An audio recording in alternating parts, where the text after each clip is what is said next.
ఓం శ్రీ సాయిరామ్. సాయి గురుకులం కార్యక్రమానికి స్వాగతం. నేను నా సచ్చరిత ఎంత గర్వంగా ఉంటుందంటే, నేను అనేటువంటి వాడికి నా అనేటువంటిది చాలా ప్రధానమైనటువంటిది.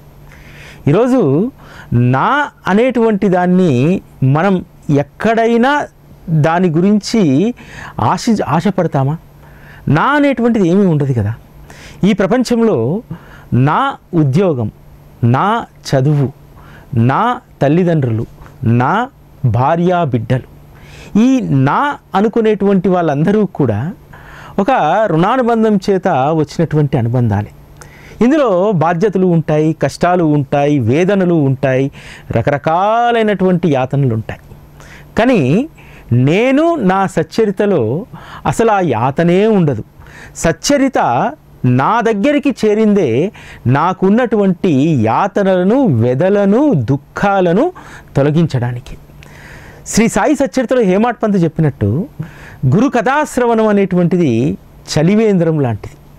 తాపత్రయాల దాహంతో ఉన్నటువంటి వాళ్ళందరికీ కూడా శ్రీ సాయి సచ్చరిత వారి తాపత్రయ దాహాలను తీర్చివేస్తుంది.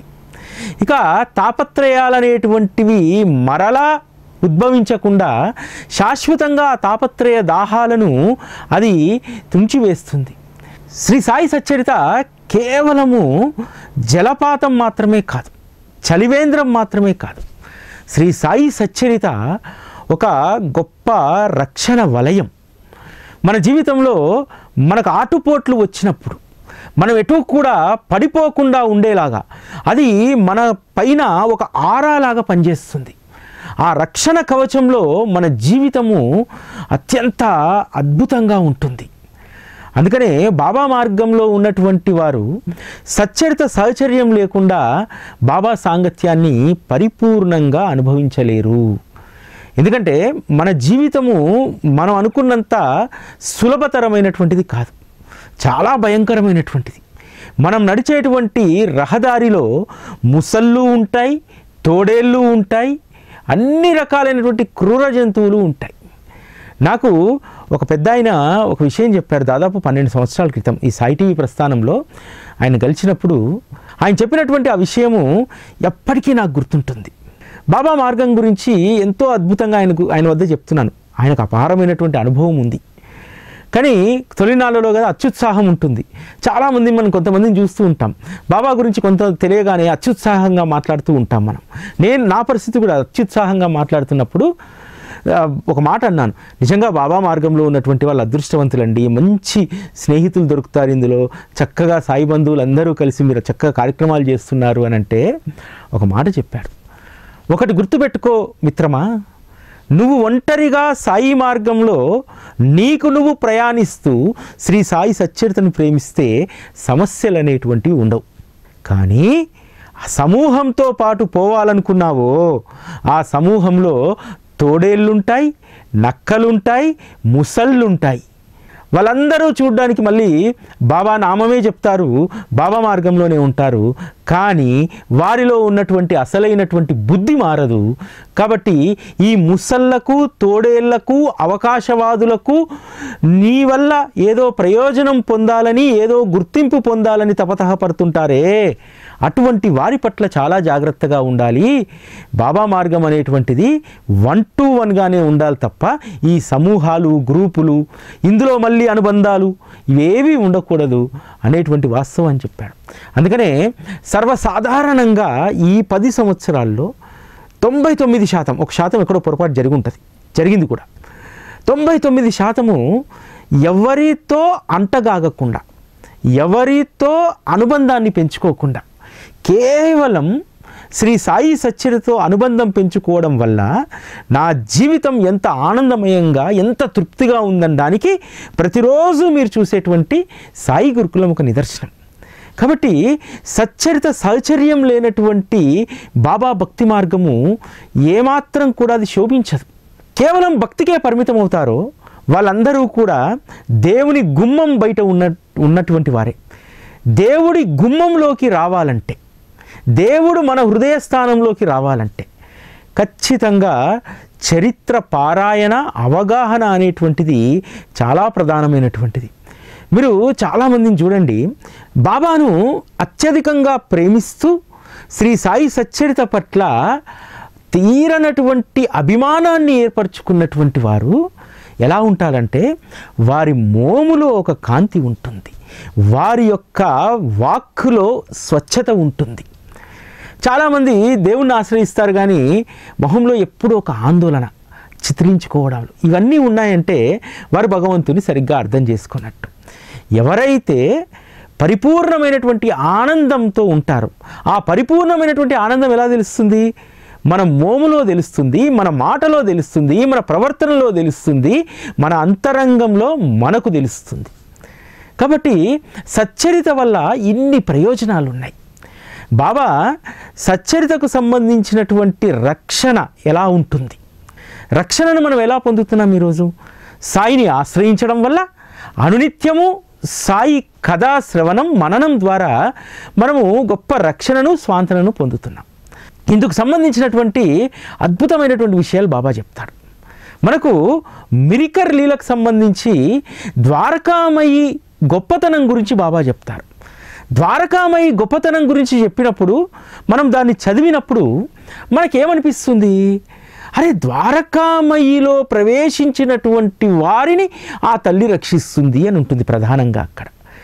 ఈ ద్వారకామయి తల్లి దయగలది, ఈమె ఒడిని ఆశ్రయించినటువంటి బిడ్డలను రక్షిస్తుంది, ఈవిడ మెట్లు ఎవరైతే ఎక్కుతారో వారు సుఖాల ఆసనాన్ని అధిష్ఠించినట్టు అని చెప్పి ఉంటుంది. అంతేకాదు, అమాయకమైనటువంటి బిడ్డల పట్ల ఈ తల్లికి ఎనలేని ప్రేమ ఉంటుంది అని చెప్తారు. అంతేకాదు, ఈమె ఒడిలో కూర్చున్నటువంటి వారి యొక్క కష్టాలన్నీ తొలగిపోతాయని చెప్తారు. మరి మనందరం ప్రతిరోజు కూడా ద్వారకామయి ఒడిలో రోజు కూర్చుంటామా? ద్వారకామయిలోనే ఉన్నటువంటి వారికి రక్షణ ఉంటుందని, ఈ ద్వారకామయి అమాయకమైనటువంటి భక్తులకు తల్లి అని, ఈ ద్వారకామయిలో కూర్చున్నటువంటి వారు సుఖాల ఆసనాన్ని అధిష్ఠిస్తారని అన్నారు కదా. మరి మనం రోజు షిరిడీ వెళ్ళగలుగుతామా? రోజు ద్వారకామయిలో ఉండగలుగుతామా? ఎస్, ఉండగలము. శ్రీ సాయి సచ్చరితలో ఒక అద్భుతమైనటువంటి మాట హేమాడ్ పంత్ రాస్తారు. ఎవరైతే శ్రద్ధాభక్తులతో ఈ గురు మహారాజు కథను శ్రవణం చేస్తూ ఉంటారో, పారాయణ చేస్తూ ఉంటారో, అక్కడ శ్రీ సాయిబాబా ద్వారకామయి దుని సమేతంగా అక్కడ వచ్చి ఆసీనులై ఉంటారంటారు. ద్వారకామయి మనం పారాయణ చేసే చోటుకు వచ్చేసింది కదా, దుని వచ్చేసింది కదా, శ్రీ సాయి భగవానులు వచ్చేసారు కదా. అంటే ద్వారకామయి మీకు రక్షణ ఇస్తుందంటే షిరిడీలో ఉన్నటువంటి కేవలం ఆ ద్వారకామయి మాత్రమే కాదు, ద్వారకామయి నీ ఎదుట ప్రత్యక్షమవుతుంది.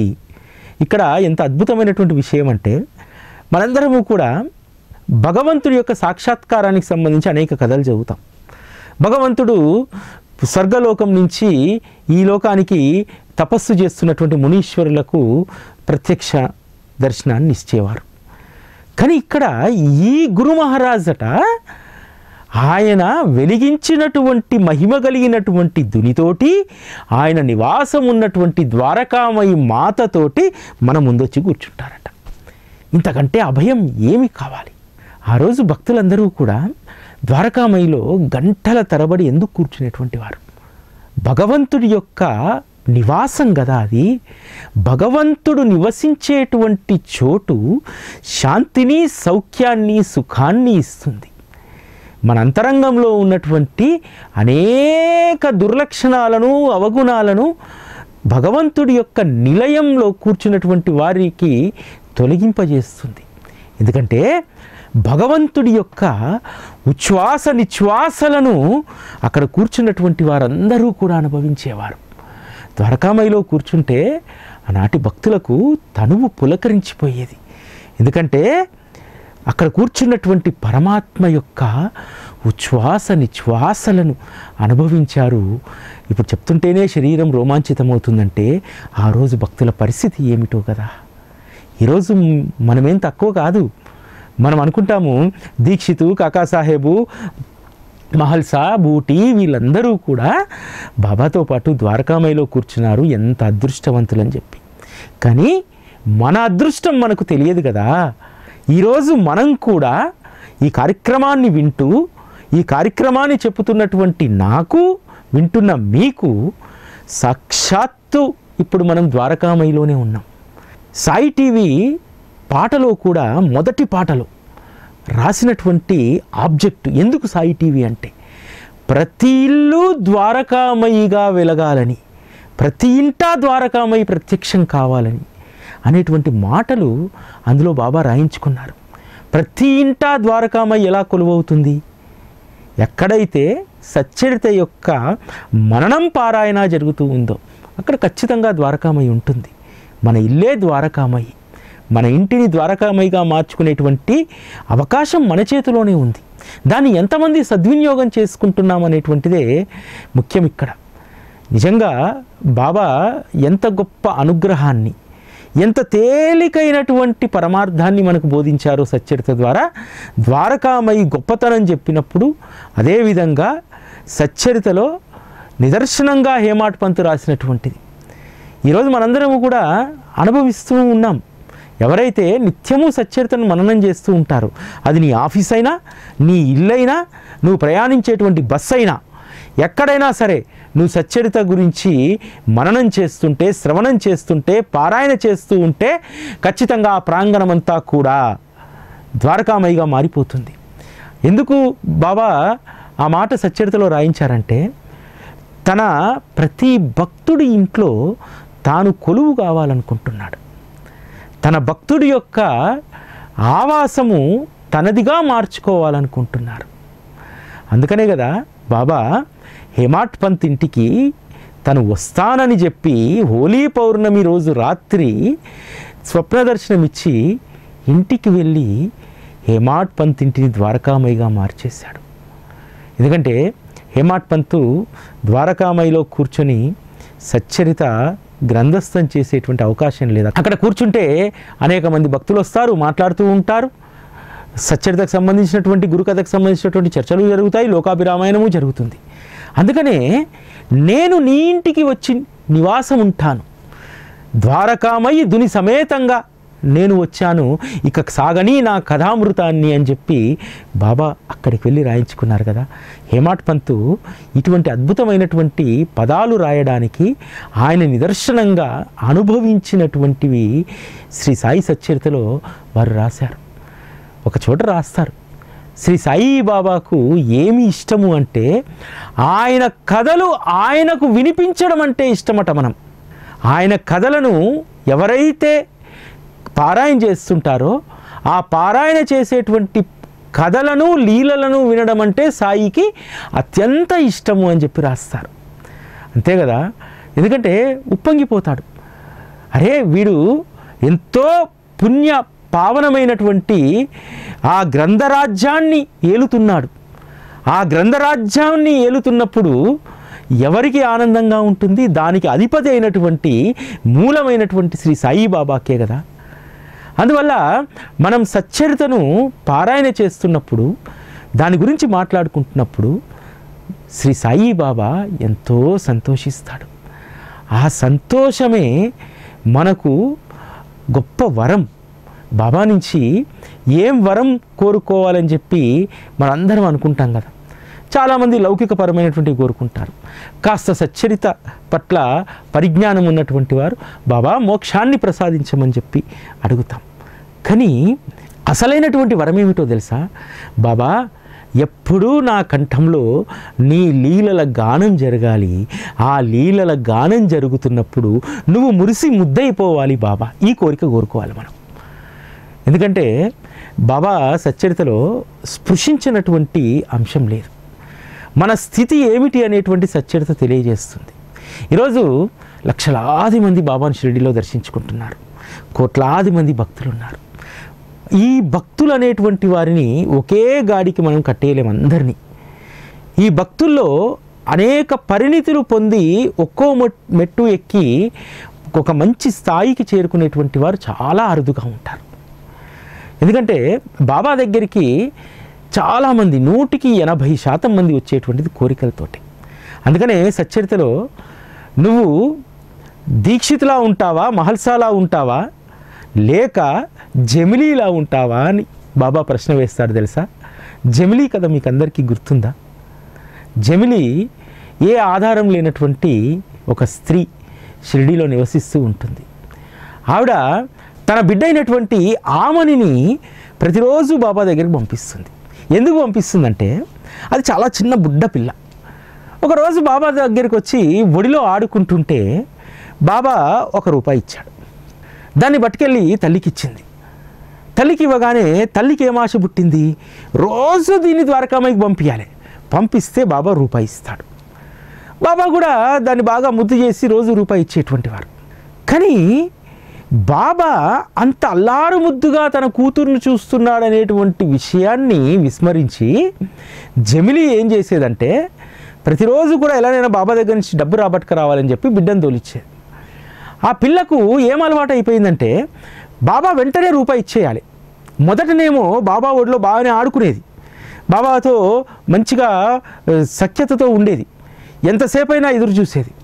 కానీ ఎంతసేపు ఎదురు చూసినా, ఎంత బాబాను ముద్దు చేసినా, బాబా ఈమెను ఎంత ముద్దు చేసినా చివరికి వచ్చేది ₹1. కాబట్టి తల్లి చెప్పేది, బాబాను త్వరగా ₹1 అడుక్కొని వచ్చేసాయి, ఎక్కువ సమయం అక్కడ ఉండకు అని చెప్పి పిల్లకు చెప్పేది. పిల్ల ఏం చేసేది, బాబా ఆ పిల్ల బుగ్గలు గిల్లి దాన్ని ముద్దాడి చక్కగా తొడపైన కూర్చోబెట్టుకొని దాంతో అటు ఇటు ఆడుతుండేటువంటి వారు. ఆడుతుంటే తల్లి పక్కన ఉండి సైగ చేసేది పిల్లకు, అడుగు అడుగు అడుగు అని చెప్పి. ఇది బాబా ₹1 దేవు అని చెప్పి అడిగేది. ఆగవే కాసేపు, నువ్వు ముద్దొస్తున్నావు, నేను ముద్దాడాలని ఉంది అని చెప్పి అంటే కూడా ఆ పిల్ల మొండికేసి ₹1 అడిగేది. సరే బాబా ఇచ్చేవారు. ఒకరోజు బాబాకు చిరాకు వచ్చింది, ఏమే ఇక్కడ నీ అబ్బా ఏమన్నా సొమ్ము దాచిపెట్టాడా నా దగ్గర, ఎందుకు ఇలా నా దగ్గర పీడించుకొని ₹1 తీసుకుంటావు అని చెప్పి అయినా సరే కఫినీ జేబులో పెట్టి ₹1 ఇచ్చేటువంటి వారు.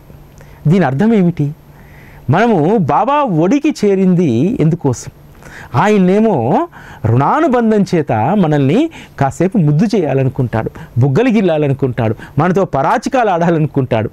మనం మాత్రము ఆయన ఒడికి చేరి ఎప్పుడు ఇస్తావు ఎప్పుడు ఇస్తావు ఎప్పుడు ఇస్తావు ఎప్పుడు ఇస్తావు. ఏ విధంగా అయితే జమిలీ తన బిడ్డను ప్రోత్సహించిందో నిజంగా మనల్ని ఎవరిని ప్రోత్సహించాల్సిన అవసరం లేదు, మనమే బాబా మీద పడిపోతూ ఉంటాం, ఇంకెప్పుడు ఇంకెప్పుడు ఇంకెప్పుడు అని చెప్పి. అదేవిధంగా బాబా మనకు అలవిగా అన్నటువంటి దాన్ని అడిగినప్పుడు ఎంత కోపగించుకుంటారనేటువంటిది ఆమని అన్నటువంటి మాటలు ఎప్పుడు గుర్తుపెట్టుకొని, ఏమే నీ అబ్బాయి ఏమైనా ఇక్కడ దాచిపెట్టాడా, నీ అబ్బకి ఏమైనా బాకీ ఉన్నానా అని అంటాడు. మనం కూడా బాగా విసిగిస్తే బాబా ఈ మాటలే అంటాడు. కాకపోతే అదృష్టవంతులం అవి మన చెవులకు వినబడవు, కానీ బాబా మాత్రము అనాల్సినవన్నీ అంటారు. కాబట్టి బాబా మార్గంలోకి వచ్చిన తర్వాత నువ్వు ఎలా ఉండాలనేటువంటిది శ్రీ సాయి సచ్చరిత అద్భుతంగా నీకు నిర్దేశిస్తుంది. ఎంత శాంతచిత్తం ఉండాలి, ఎంత ఓపిక ఉండాలి, గురువు అనుగ్రహం దొరికేంత వరకు కూడా ఏమీ ఆశించకుండా వారి చరణాల వద్ద ఎలా ఉండాలనేటువంటిది కపర్ధేన్ చూస్తే నేర్చుకోవచ్చు. అదేవిధంగా భూటీ లాంటి వారు గొప్ప కోటీశ్వరులు అయినా సరే బాబా ఎదుట ఒక్క మాట మాట్లాడకపోయేటువంటి వారు, ఒక్క కోరికను అడగలేదు. బూటీకి విపరీతమైనటువంటి విరోచనాలు పట్టుకుంటే బూటీ వచ్చి శరణు వేడలేదు. బూటీకి వైద్యం చేస్తున్నటువంటి డాక్టర్ పిల్లయ్య వచ్చి చెప్తాడు, బాబా బూటీకి విరోచనాలు ఆగట్లేదు, తాగించవయ్యా అక్రోట్ పిస్తా అని అంటాడు. ఇట్లా ఆ రోజు భక్తులు బాబాను ఏదైనా అడగడానికి ప్రాణం మీదకి వచ్చినా అడగడానికి జంకేటువంటి వారు. శ్యామ చూశారుగా, ఒకసారి వస్తాడు, ఎల్లు దిగి వెళ్ళిపోవనంగానే ఇంటికి వెళ్ళి కూర్చున్నాడు తప్ప, బాబా ఎందుకు నన్ను రక్షించవు, నేను లేకపోతే నువ్వు ఉండగలవా అనేటువంటి మాట శ్యామ మాట్లాడా? లేదు. బాబా దగ్గర సహాయం దొరకలేదు, ఇంకో చోటికి వెళ్ళాడా? వెళ్ళలేదు కదా. అంటే బాబా సహచర్యంలోకి వచ్చిన తర్వాత ఖచ్చితమైనటువంటి రక్షణ దొరుకుతుంది అనేటువంటి దాన్ని మనం పరిపూర్ణంగా విశ్వసించాలి. సచ్చరితలో మనల్ని బాగా ప్రభావితం చేసేటువంటి ఒక 3 అధ్యాయాలు ఉంటాయి, 33, 34, 35. ఎంత ప్రభావితం చేస్తాయంటే, మనకి ఎంత ధైర్యాన్ని ఇస్తాయంటే, బాబా విభూది ఒక్క చిటికెడు చాలు ప్రాణాలను అది నిలబెడుతుందనేటువంటి విశ్వాసాన్ని ఇస్తుంది. నిజంగా ఆ ఊది అనేటువంటి విశ్వాసంతో బతికేటువంటి వాళ్ళు అనేక మంది ఉన్నారు. ఒక ఈఎన్టీ డాక్టర్ ఇటీవల కాలంలో పరిచయం అయ్యారు. మంచి బాబా భక్తుడు, పెద్ద వయసు ఏం కాదు, వయసు కూడా 40 ఏళ్ళ లోపే. చాలా పెద్ద కార్పొరేట్ హాస్పిటల్లో ఈఎన్టీ విభాగానికి తను హెడ్గా ఉన్నాడు. ఇటీవల కాలంలో కలిసినప్పుడు ఆయన ఒక మాట చెప్పారు. సార్, చాలామందికి ఈరోజు రోగాల కంటే కూడా మాయ రోగం సార్, దాన్ని మేము ఫోబియా అంటాము, ఇటువంటివి చాలా వస్తాయి. అటువంటి వాళ్లకు ఏ మందియాలో నాకు తెలియకపోయేది. చాలా రోజులుగా నా దగ్గరకు ఒక పేషెంట్ వస్తుంది, తనకు గొంతులో ఏదో ఇరుక్కపోయినట్టు చాలా ఇబ్బందిగా ఉందని చెప్పి నా దగ్గరికి వచ్చింది. నేను పరీక్ష చేశాను, ఏమీ లేదమ్మా, ఇది నీ అపోహ మాత్రమే అన్నాను.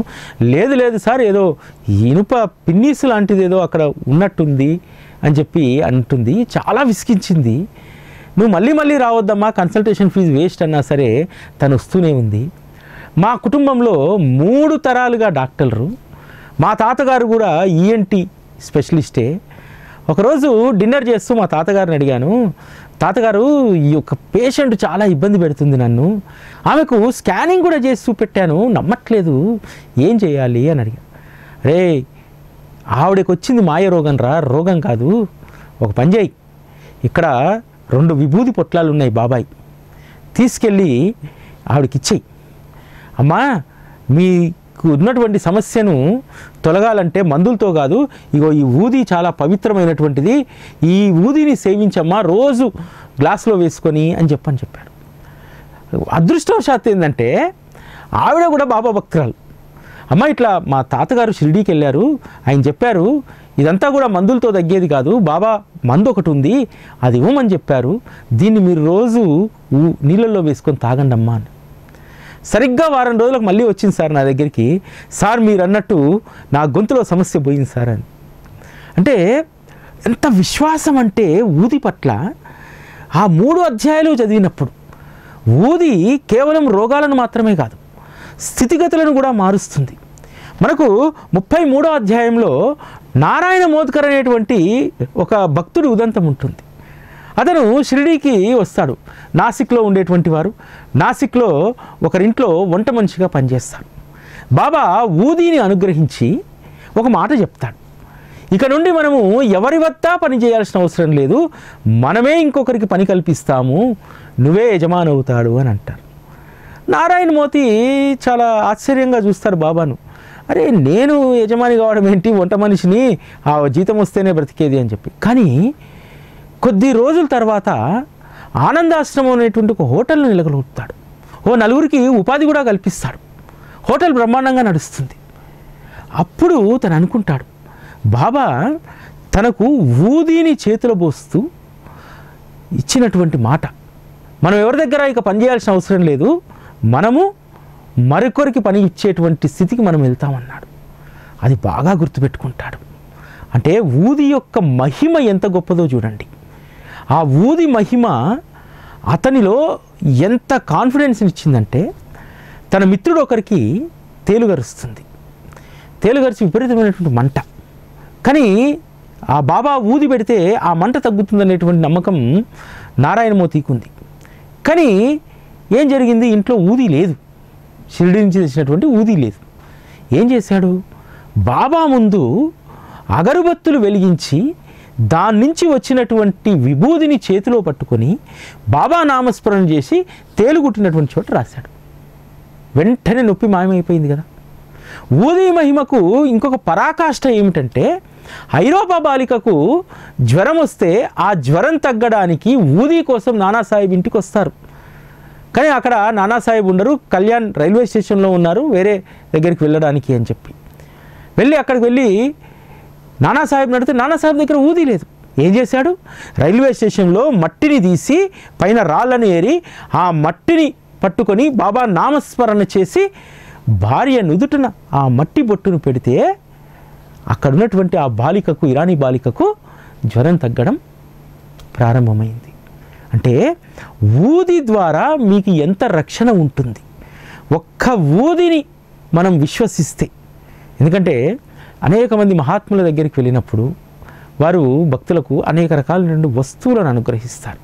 కొందరు తాయితనిస్తారు, కొందరు దారాన్ని ఇస్తారు, కొందరు మెళ్ళో మాలలను ఇస్తారు. ఇవా రకరకాలైనటువంటి వాటిని అనుగ్రహిస్తారు. కానీ శ్రీ సాయి భగవానుడు ఊది అనేటువంటి అనుగ్రహాన్ని మనకిచ్చి మన జీవితంకి ఒక గొప్ప రక్షణను ఆయన కల్పించారు. ఎందుకంటే అర్ధరాత్రి అపరాత్రి గుండె పట్టినట్టు అనిపిస్తే వెంటనే గుర్తొచ్చేటువంటిది ఊది. ఈరోజు ప్రతి ఇంట్లో కనీసం క్రోసిన్ టాబ్లెట్ కూడా లేకున్నా సరే ఒక్క ఊది ఉంటే చాలు అనేక రోగాలన్నది మాయం చేస్తుంది. ఇది ఎలా వచ్చింది నమ్మకం? శ్రీ సాయి సచ్చరితలో హేమాడ్ పంతు ఒకే అంశం గురించి 3 అధ్యాయాలు రాయలేదు. ఒక 2 సందర్భాలకు సంబంధించి రాశారు. ఒకటి ఊది లీలలు. ఎందుకు? ఒక్క బాబా విభూది చాలు, అదే మీకు రక్షణ. దాని పట్ల విశ్వాసం కలిగి ఉంటే అది సాక్షాత్తు శ్రీ సాయితో సమానం. కాబట్టి సాయి మహిమ అక్కడ దాగి ఉందని చెప్పి అక్కడ 3 అధ్యాయాల్లో చెప్తాడు. తర్వాత 3 అధ్యాయాలు ఏమిటి? శ్రీ సాయి బాబా మహాసమాధి ప్రస్థానం. ఆ 3 అధ్యాయాలు ఎందుకు రాశాడు? ఎందుకంటే బాబా ఎప్పుడూ సజీవులే, దేహం మాత్రమే వీడాడు.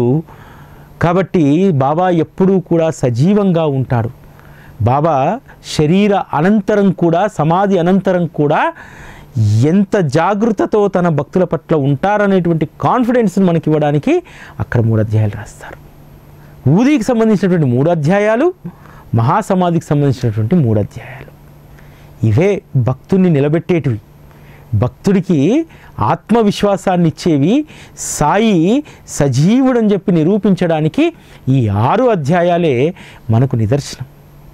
కాబట్టి సచ్చరిత ఇచ్చేటువంటి ఆనందం, సచ్చరిత ఇచ్చేటువంటి రక్షణ ఇక ప్రపంచంలో ఎవ్వరూ మనకి ఇవ్వలేరు. ఎందుకంటే శ్రీ సాయి సచ్చరిత సాక్షాత్తు శ్రీ సాయి స్వరూపం. ఆయన యొక్క ఆత్మ నిక్షిప్తమైనటువంటిది. ఆయన ఎప్పుడూ కూడా అందులో సజీవంగా ఉంటాడు. మనం చదివేటువంటి ప్రతి అక్షరంలో ఆయన పలుకుతాడు. ఆయన యొక్క దర్శనాన్ని మనం అక్షరాల్లో చూస్తాం. అందుకే అంత విశ్వాసం శ్రీ సాయిబాబా పట్ల మనకు కలిగింది. విశ్వాసం లేని చోట ఎవ్వరూ నిలవజారరు. ఈరోజు బాబా పట్ల ఇన్ని కోట్ల మందికి విశ్వాసం ఉందంటే దానికి మూలం శ్రీ సాయి సచ్చరిత.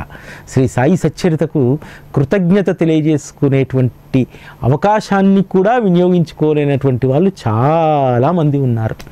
ఒక రకంగా సచ్చరిత పట్ల ఎంతో ప్రేమ ఉప్పొంగుతుంది. మరొకటి బాధాకరమైనటువంటి విషయం ఏమిటంటే సచ్చరితకు కనీసం ఒక కృతజ్ఞతా దక్షిణ సమర్పించలేనటువంటి వాళ్ళు ఇంకా చాలామంది ఉన్నారనేటువంటిది కూడా అది కొంత బాధాకరమైనటువంటి విషయం.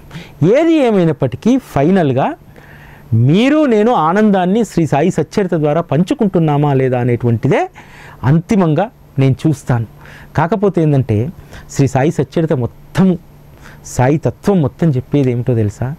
కృతజ్ఞత.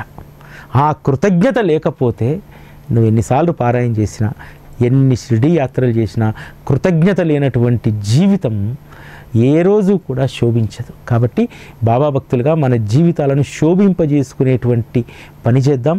మీరందరూ కూడా శ్రీ సాయి సచ్చరిత ఉత్సవానికి మీ వంతు దక్షిణను సమర్పించి సచ్చరిత కృతజ్ఞత తెలియజేసుకోండి.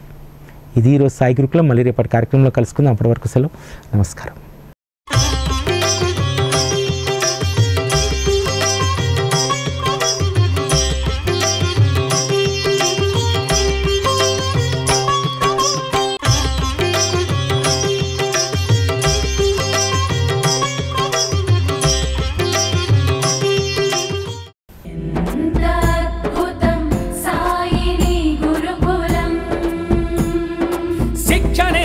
శిక్షలు లేని శరణాగతి సౌదం